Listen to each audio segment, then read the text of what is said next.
यहूदा इस्करियोती अपने एटीट्यूड और अपने कामों के द्वारा एक क्लासिक एग्जाम्पल इन उदाहरण है झूठे विश्वासी की। यहूदा पूरी तरह से निराश यानी डिसअपॉइंट हो चुका था इस चीज को देखकर कि प्रभु यीशु किस तरह के मसीहा बने हुए हैं।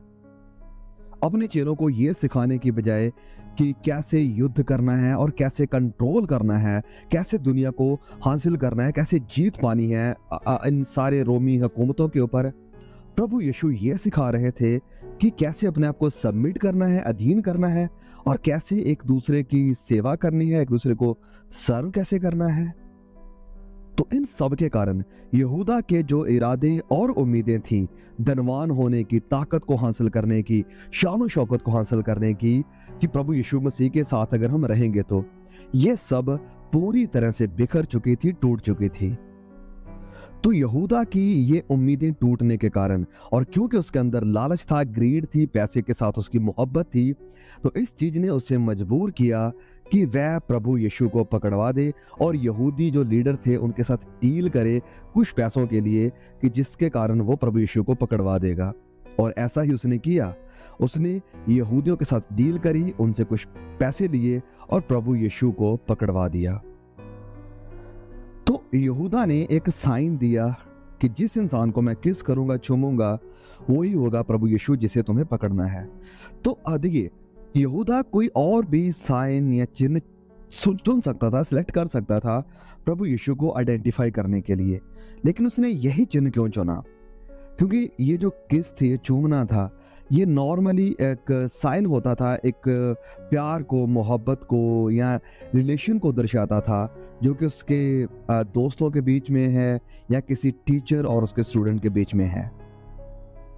तो एक बार कल्पना करके देखिए कि प्रभु यीशु मसीह के ऊपर उस वक्त क्या गुजरी होगी, कितना खतरनाक दर्द प्रभु यीशु ने महसूस किया होगा जब उसका ये अपना चेला जो उसके साथ खाता रहा है, उसके साथ रहा है, उसे आकर रब्बी कह रहा है, अपना गुरु कह रहा है, और फिर एक झूठा चुम्मा या झूठी किस उसे दे रहा है।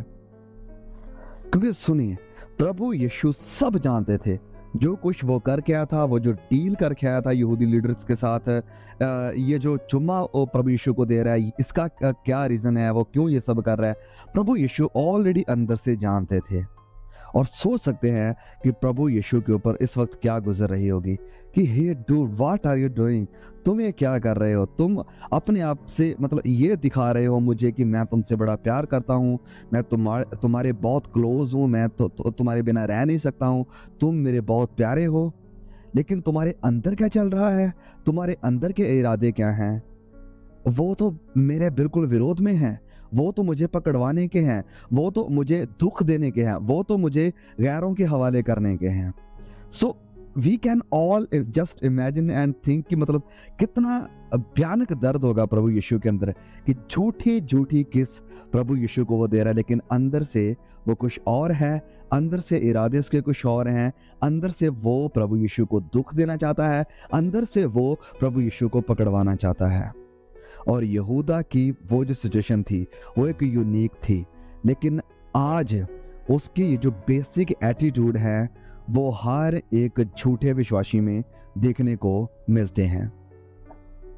चर्चेस में बहुत सारे ऐसे चर्चेस में लोग होते हैं जो कि पाखंड में हिपोक्रेटिकली प्रोफेस तो करते हैं, अपनी जुबान से, अपने लबों से ये दावा तो करते हैं कि वो प्रभु यीशु मसीह के हैं और प्रभु यीशु से प्यार करते हैं, लेकिन अंदर ही अंदर दिल से उसके वैरी हैं, उसे अंदर से दुख देते हैं, उसकी कोई बात से मोहब्बत नहीं रखते हैं, उसके दिल से आराधना नहीं करते हैं, दिल से उसकी महिमा नहीं करना चाहते हैं, और दिल से वो अपनी मनमर्जियां करना चाहते हैं, दिल से शैतान की बातों को और विरोधी की बातों को वो पूरा करना चाहते हैं। मतलब कि उनके एटीट्यूड में कोई बदलाव नहीं है, भले ही वो लबों से कहें कि यीशु तू हमारा प्रभु है। अगर हम ये प्रोफेस करते हैं, ये दावा करते हैं कि यीशु तू मेरा प्रभु है, मेरा खुदा है, तो क्या सच में हम उसकी प्रभुता को यानी उसकी रूलरशिप को, उसके किंग होने को, उसकी बादशाहत को अपनी जिंदगी में कबूलते हैं?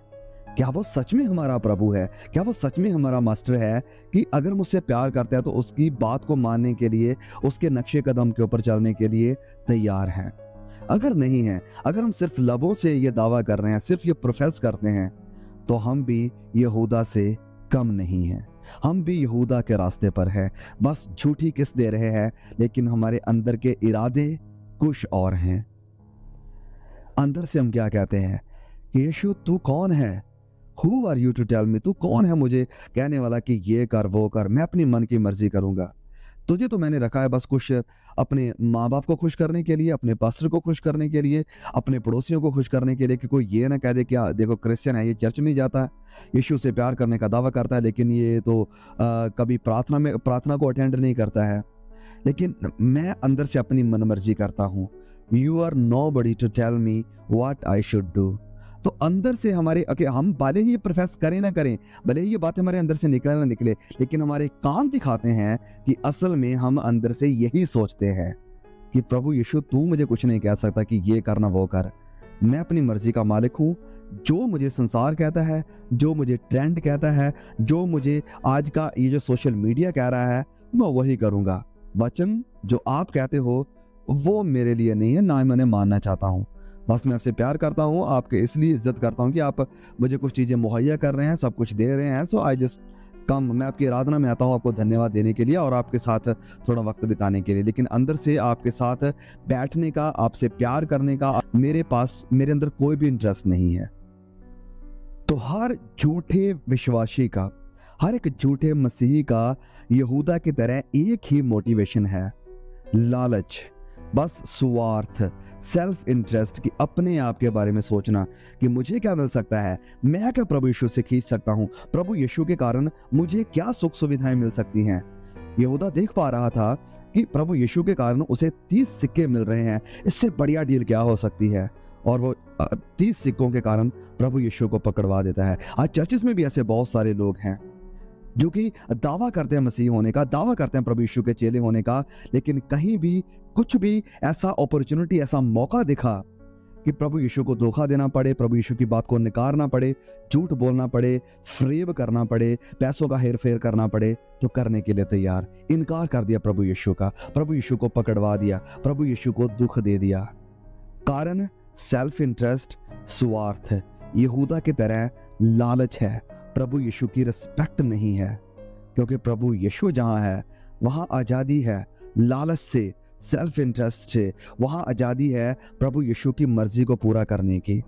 सो आइए हम प्रार्थना करें कि परमेश्वर हमें ये कर्ज दे, हमें ये हिम्मत दे, एक ऐसा दिल दे कि हम अपने दिलों को एग्जामिन कर सकें, हम अपने आप को परख सकें, और ये बुराइयां और ये ऐसे चलन, ऐसा एटीट्यूड जो यहूदा का था, अगर हमारी ज़िंदगी में ऐसा कोई भी एक भी कण मिलता है, तो आइए हम इन सारे ट्रेड्स को, इन सारी कमज़ोरियों को अपने आप से दूर करें और प्रभु यीशु से कहें, परमेश्वर से ये मांगें कि पिता मुझे इंटेग्रिटी दे, मुझे ईमानदारी सिखा, पवित्रता सिखा, प्योरिटी सिखा।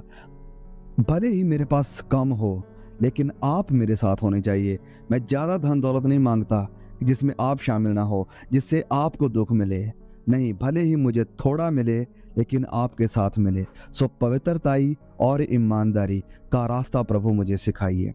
सो आइए हम इस यहूदा इस्करियोती के जो एटीट्यूड था, हम उससे सीखें और प्रभु परमेश्वर में, उसके प्यार में, ईमानदारी में, विश्वास योग्यता में लगातार बढ़ते जाएं और प्रभु यीशु को झूठी आराधना देने वाले, झूठे दावे करने वाले ना बने, वरन अंदर से भी उसकी रिस्पेक्ट करने वाले। भले ही हम अकेले हैं, एकांत में हैं, किसी से छिपे हुए हैं, हम उस एकांत में भी, छिपे हुए में भी प्रभु यीशु के प्रति वफादार रहें, उसको ईमानदारी दिखाएं, क्योंकि वो हर वक्त, हर जगह शामिल है, मौजूद है, हमारे साथ है। May God bless you. Please share the message अगर आपने इससे कुछ सीखा है तो। जय मसीह की।